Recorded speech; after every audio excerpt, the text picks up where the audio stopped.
Hello tout le monde, j'espère que vous allez bien. Moi en tout cas ça va très bien, quoique encore un petit peu dans le show. Et je voulais commencer cette vidéo par vous faire une petite annonce, à savoir que, alors déjà je ne sais pas à quelle heure va être postée la vidéo.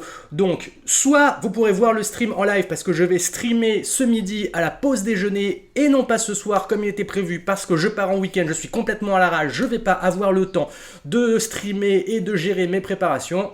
Du coup, j'ai décidé de streamer ce midi, donc si la vidéo sort avant, n'hésitez pas à venir me voir, ce sera quelque chose entre midi et midi 15 jusqu'à 13h45, 2h, quoi, comme ça. Vous pouvez manger au boulot pépouze, m'attend une petite vidéo d'échecs qui peut être sympa. En revanche, si la vidéo sort après parce que j'aurais pas eu le temps de la finir, vous pourrez toujours aller voir la rediff sur la chaîne Twitch, je vous mets le lien dans la description, n'hésitez pas à passer nous voir, n'hésitez pas aussi à passer sur le Discord, je mets aussi le lien dans la description, j'y annonce ce genre d'organisation, j'y pose des petites parties, et puis ça discute aussi d'autres choses, d'animes, en ce moment je regarde Beastar, c'est vraiment pas mal.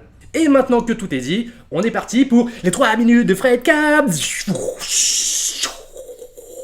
Bienvenue à tous pour ces 3 minutes de Fredka. Les 3 minutes de Fredka, c'est 3 minutes, une vidéo pour un petit thème échiquéen. Et le thème d'aujourd'hui, parce que j'ai eu une partie que j'avais eu envie de vous montrer, c'est les pions empoisonnés. Et je fais un petit 3 minutes de Fredka avant pour présenter ce principe, parce que je voulais pas que la vidéo de l'explication de la partie dure pendant 3 heures, parce que j'aurais été obligé de présenter un petit peu les pions empoisonnés, puis ensuite la partie. Du coup, je fais ça en deux avec les petits 3 minutes de Fredka et la partie qui va suivre. Sans plus attendre, on est parti.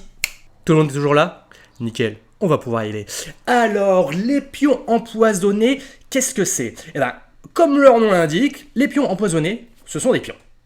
Pourquoi ils sont empoisonnés et pourquoi ils sont particuliers? Parce qu'en fait, c'est les pions soit de la colonne B ou de la colonne G. Et pourquoi c'est cela spécifiquement? Parce que on dit qu'ils sont empoisonnés lorsqu'ils sont attaqués par la dame, typiquement ici la dame noire qui est en G6, qui attaque directement le pion en G2. Et si il se trouve que la dame venait à prendre le pion, le camp qui s'est fait prendre le pion se retrouverait déjà avec énormément d'activité en compensation de ce pion. Déjà, bien souvent, si le fou est parti, dans ce cas-là, le fou de case noire, et ça marche aussi sur le fou de case blanc qui protège les pions de la colonne B, le pion peut être repris parce que la tour peut attaquer la dame, elle est contrôlée, elle est protégée par le cavalier, qui protège aussi la case de l'autre pion. Et au moment où la dame va bouger, le pion qui est en face va pouvoir être récupéré.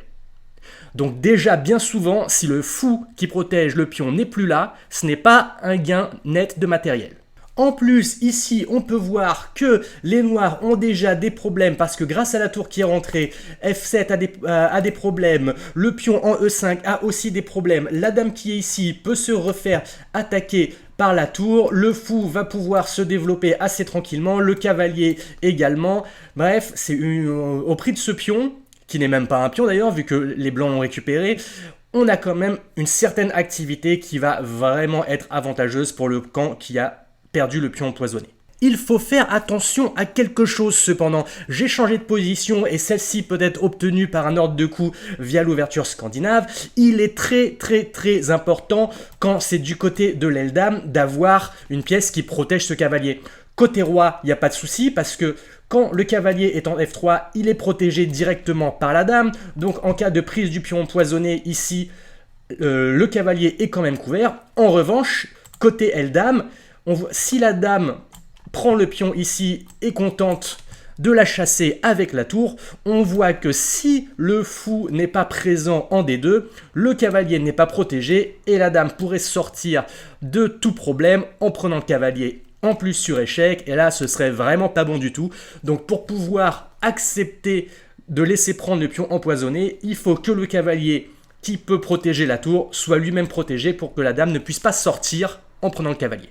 Alors, il faut savoir que les questions de pions empoisonnés sont des questions assez débattues, dans le sens où parfois ça est jouable, parfois ça ne l'est pas. Typiquement, dans ce que je viens de vous montrer par la défense scandinave, c'est obtenu par E4, D5, pion prend, dame prend, cavalier C3, chasse la dame, dame A5, coup normal, D4, coup théorique de la scandinave, cavalier F6, fou D2, attaque la dame, sur dame B6, attaque le pion empoisonné, le cavalier est protégé. Donc là, on est dans une situation où on peut laisser prendre le pion.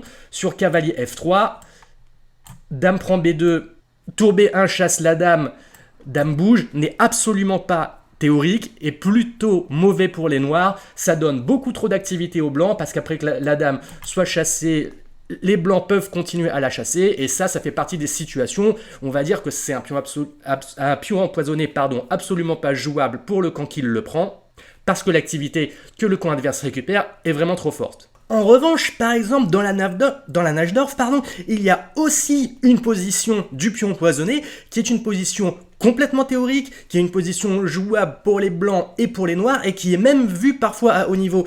Et la séquence de coups, ça va être une sicilienne Najdorf, à savoir E4, C5, cavalier F3, D6, D4, pion prend, cavalier F6, cavalier C3, la Najdorf avec A6. Là-dessus, les blancs jouent les grandes variantes, à savoir fou G5, E6, F4, et après dame B6, dame D2, on se retrouve dans une possibilité de pions empoisonnés avec la dame qui attaque, le pion de la colonne B, le cavalier qui est protégé par la dame. Les noirs peuvent choisir de prendre, les blancs chasse la dame, et ici on se retrouve dans une position théorique de la sicilienne Najdorf qui est vraiment valable et jouée à haut niveau.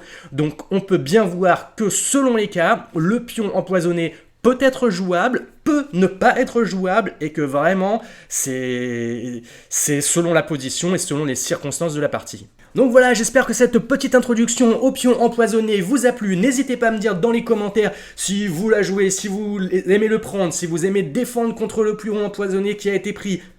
N'hésitez pas aussi à venir me voir sur le Discord, je poste le lien dans la description. Pensez aussi qu'il y a le stream là, entre midi et 2 qui va arriver, ou qui est peut-être déjà passé dans ce cas-là. N'hésitez pas à aller le revoir en rediff sur la chaîne Twitch. En attendant, je vous souhaite une bonne journée, des bonnes parties. C'était Fred Cabao, c'était les 3 minutes de Fred Cab.